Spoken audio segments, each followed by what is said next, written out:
Indian aviation is pretty cooked. We have one of the most fastest growing industries in the world, yet everyone hates it.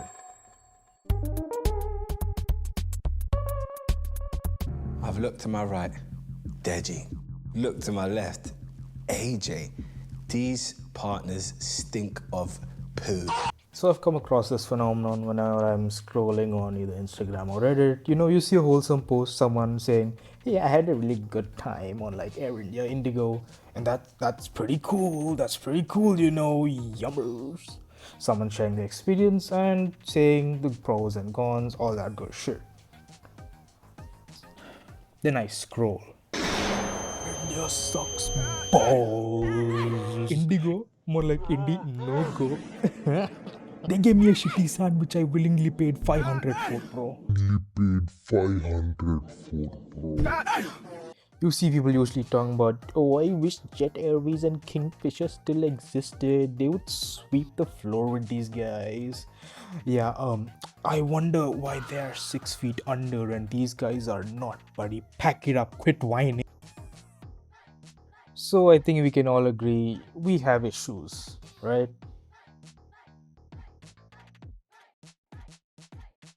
Clearly.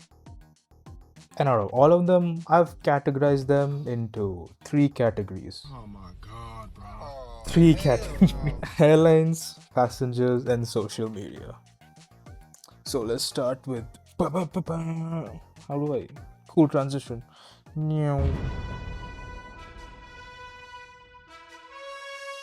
Indian Airlines are simultaneously one of the best and worst things about Indian aviation.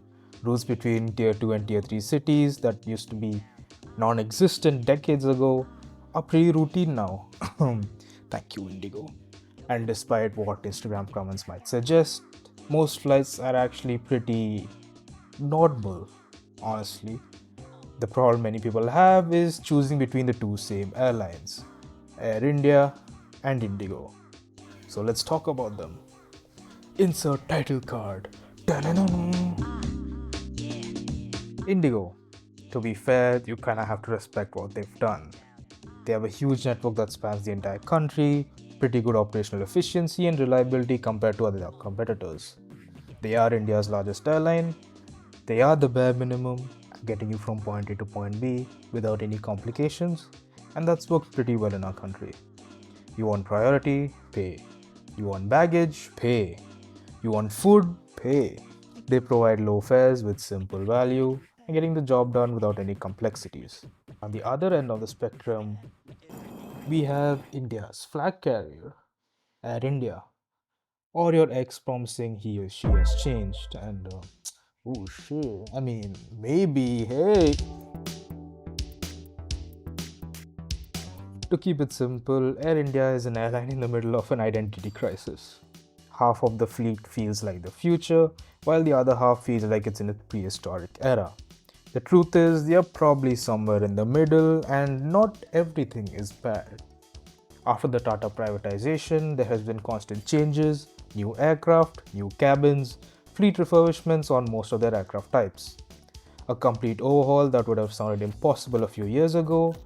Reformation is clearly messy, especially once you're rebuilding an airline of this size. A lot of frustrations come because Air India isn't really one airline right now. It's multiple versions of them colliding at the same time.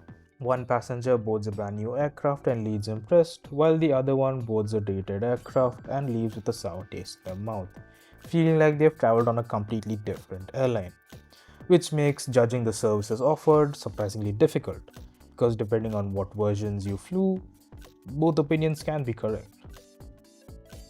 Look, now none of this means that all airlines are perfect.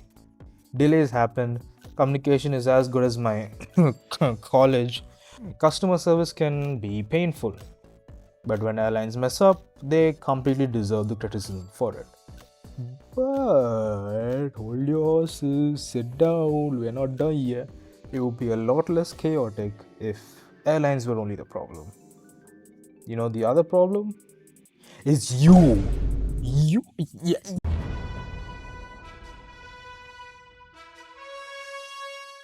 Indian passengers have an interesting relationship with the concept of waiting.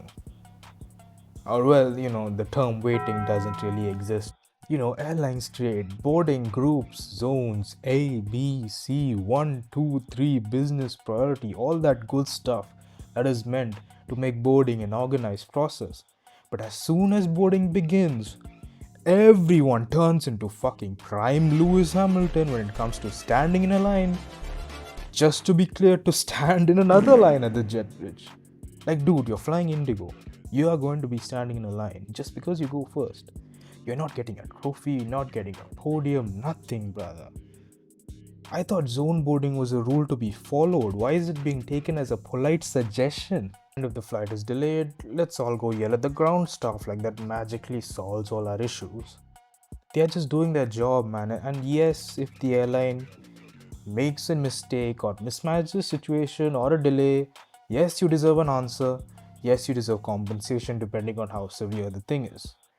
But why direct all your frustration by raising your voice at the gate? Like it magically solves everything. Like, dude, they do not have an Airbus in their pocket for you that they just take out. Now, let's say you do board, you have a safe flight, and you land safely. Seatbelt sign on and all, and you're getting off the runway. We haven't even parked yet. Why are you getting up? Your seatbelt sign is illuminated. It's a rule. Like, you can understand unbuckling your seatbelt and sitting down. Still not good. That's not good. Still don't do that, kids. Stay safe. Stay safe. Don't do that. But what are you going to achieve by deboarding first? And don't give me that I've got connections to go through.